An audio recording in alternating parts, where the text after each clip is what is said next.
Hola, nací en Vigo, Pontevedra, Galicia, noroeste de España, en 1956. En otro lugar de Galicia le preguntaron a mi abuelo materno, Edmundo Woodford, qué nombre me habían puesto y respondió Timothy.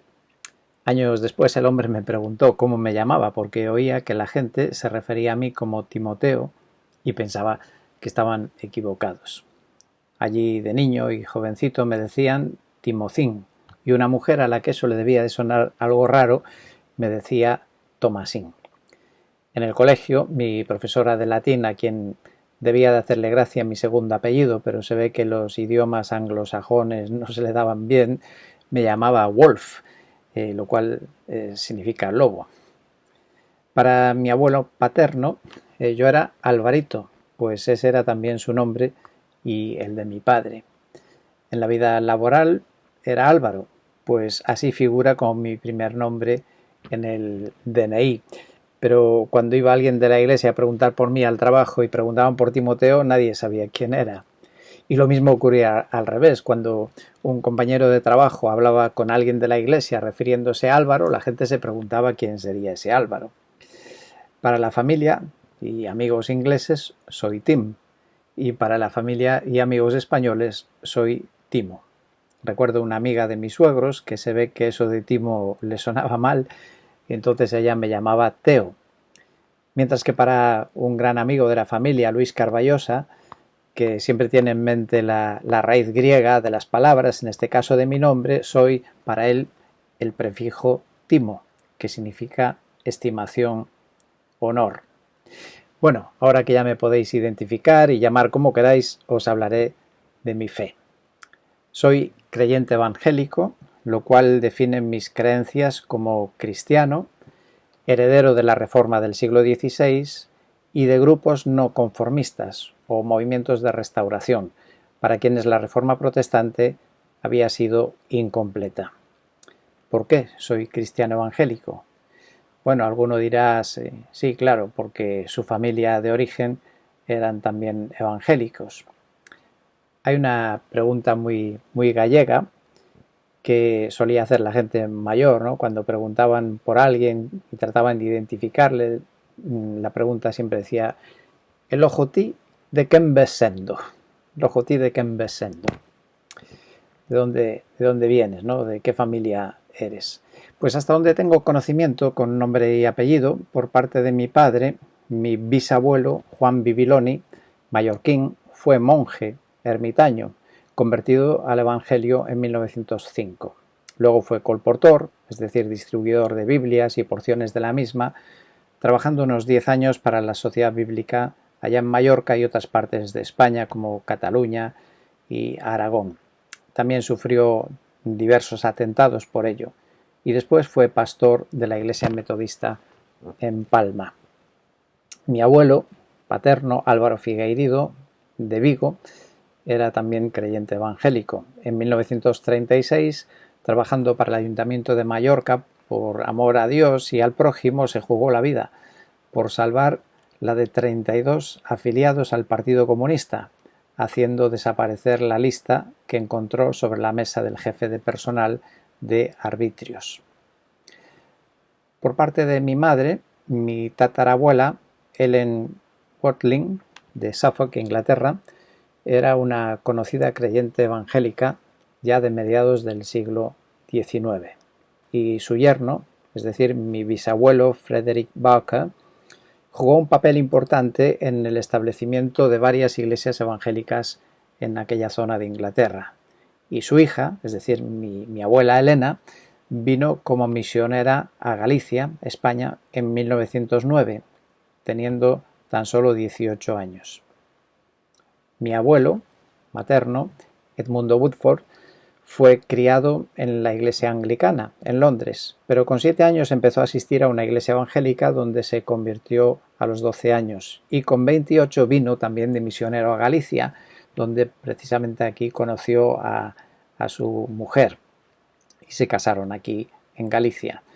Él fue superintendente de la Sociedad Bíblica Escocesa y también fundador, entre otras cosas, del Fondo de Evangelización en España, que ayuda económicamente a las personas que dedican todo su tiempo a la evangelización. Mis padres fueron pastores evangélicos aquí en Galicia, así que crecí y fui educado según las creencias evangélicas. Y entonces, ¿por eso soy creyente evangélico? Bueno, en parte sí, porque todos crecemos con creencias y descreencias aprendidas que luego asumimos o rechazamos. Pero a diferencia de las religiones, la fe evangélica, más allá de unas convicciones, se caracteriza por una experiencia personal a partir también de una decisión personal. Luego cada caso, cada experiencia es diferente. En el mío tenía 4 años, estando, recuerdo perfectamente, en Castiñeiras, en la provincia de Coruña, cerca de Ribeira. Recuerdo perfectamente la escena mientras mi madre cosía con una máquina de sobremesa y me explicaba cómo Jesús había muerto en la cruz por mis pecados y terminó preguntándome si yo no quería también aceptar el perdón de mis pecados y le dije que sí y oramos juntos. Comprendo que era un niño muy pequeño y que tal vez podría creer cualquier cosa que me dijeran mis padres. Sin embargo, en la conversión ocurre algo más que una mera comprensión intelectual o emocional. El Espíritu de Dios da una convicción interior, graba el momento y produce una nueva vida que se va desarrollando con el tiempo. En algunos casos, en la conversión hay un cambio de vida radical, sorprendente, con efectos evidentes, como el de personas atadas a vicios, adicciones o malas conductas. Pero en mi caso, el de un niño pequeño, ¿qué podría cambiar? Bueno, pues el no seguir luego malos caminos, guardado por el poder de Dios de caer en muchas cosas que eran normales para chavales no creyentes y otras cosas también peores. Con 15 años tomé la decisión de bautizarme como testimonio de mi fe y me fui involucrando en la vida de la iglesia, con el grupo de jóvenes, íbamos a las ferias con literatura, tocaba el órgano, ensayando el coro de la iglesia, enseñaba a los niños, dirigía una revista infantil, trabajamos con los campamentos para niños, y etcétera, etcétera, etcétera. Y bien, ¿qué evidencias tengo realmente de un nuevo nacimiento que haya sido una experiencia auténtica? ¿Cómo estoy seguro de mi conversión? Bueno, no porque sea mejor que los no creyentes, aunque eso lo procuro. Estoy seguro que también hay muchos no creyentes que son muy buenas personas. Lo cierto es que en esta vida seguimos siendo imperfectos. El nuevo nacimiento solo es el inicio del cambio que será total en la eternidad. El tiempo, las experiencias van siempre confirmando la autenticidad de la conversión. Ya mencioné el ser guardado de caer en cosas que para otros pues serían normales o no estarían mal vistas. También ocurre una convicción interior, porque el Espíritu de Dios habla a nuestro espíritu y lo puedes sentir, especialmente cuando lees la Biblia, la palabra de Dios, y también en la oración. Un momento muy importante en mi vida fue a los 17 o 18 años, cuando estoy unos meses en Inglaterra y también inicio el primer año de universidad en Santiago de Compostela. Fuera de la burbuja de casa y de la iglesia, comenzando a relacionarme con otras personas y otras creencias, me preguntaba si todo lo que creía era algo real o simplemente aprendido. ¿Por qué creía lo que creía? ¿Qué evidencias tenía siquiera de la existencia de Dios? ¿Cómo sabía que la Biblia era verdaderamente la palabra de Dios? ¿Realmente Dios escuchaba y respondía a las oraciones? Puse a Dios a prueba, preguntándole cosas muy simples, muy sencillas, pero que para mí serían como una señal para confirmación. Por ejemplo, pues si un día por la mañana debía llevar paraguas o no. Y esto lo hice en más de una ocasión.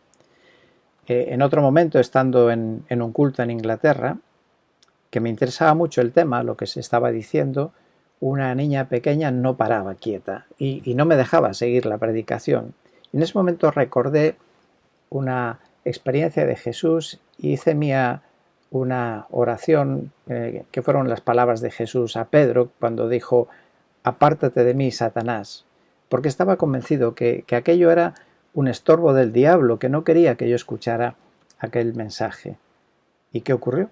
Bueno, pues al instante la niña se quedó quieta y dejó de molestarme en el resto de la reunión. Bueno, no digo que se deban hacer estas cosas, que puede ser muchas veces jugar con Dios, pero cuando hay una fe todavía infantil y hay esa necesidad de una confirmación y Dios ve la honestidad y la sinceridad también de la petición, Dios sí responde para que podamos tener seguridad y confianza en Él y en su palabra. En ese tiempo me dediqué especialmente también al estudio de la Biblia y eso es lo que fortalece y hace que crezca la fe.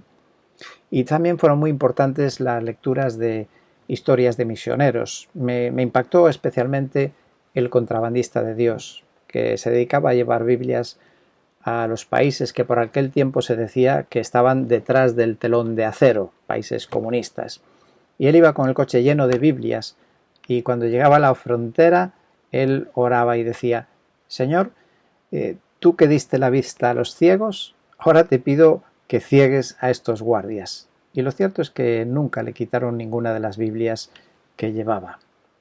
También los testimonios de muchísimas personas que he ido conociendo a lo largo de mi vida y, claro, como no, los de mi propia familia, donde había momentos extraordinarios de la intervención de Dios, pues implicaban claramente que las verdades de la Biblia, que lo que yo creía es algo real, que sigue funcionando hoy en día. Y luego mi propia experiencia personal. Así, con el paso de los años, uno va creciendo en esta relación con Dios. Y por mencionar una última cosa, diré que en 1989, estando ya casado, tenemos 3 hijos, mi mujer y yo teníamos la convicción de que Dios nos llamaba a dedicar todo nuestro tiempo a la obra de Dios. Y entonces decidimos dejar el trabajo secular. Pero lo hicimos sin promesa alguna de salario, sin ningún contrato, plenamente confiados en la provisión de Dios. Y hasta aquí hemos llegado, gracias a Dios, sin deudas y teniendo siempre lo suficiente. Ahora, ¿cómo pudimos hacer eso? ¿No era una aventura un tanto irresponsable? Pues no, cuando tienes la certeza de que Dios te llama y conoces a Dios de tal manera que puedes confiar totalmente en Él, porque Él siempre cumple y cuida de los suyos. ¿Cómo estaríamos tan seguros de que era Dios que nos llamaba? Bueno, fue todo un proceso interesante en el que Dios trató primero con cada uno de nosotros por separado, ya desde antes de casarnos. Pero eso puede ser una historia para otro día. Ahora es el momento de tu testimonio, si es que lo tienes, que lo puedas también compartir con otros. Y si todavía no puedes hablar de esta misma fe en Jesús como tu Señor y tu Salvador, de la seguridad de tu salvación eterna, pues no sabes lo que te estás perdiendo y lo que te vas a perder también.